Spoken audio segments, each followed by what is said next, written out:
Sant Elies. Ocupa l'espai des de la carretera a Igualada, davant de la masia de Can Massana, fins dalt al turó de Sant Elies. Agafa el nom de la capella que hi ha a la part més elevada. Tal com va passar amb les altres urbanitzacions, inicialment estava destinada a segones residències, però actualment té un nucli de població important que hi viu de manera permanent.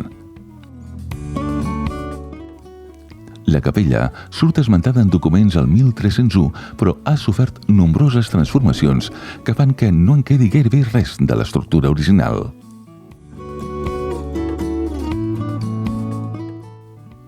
L'última restauració es va fer als anys 80.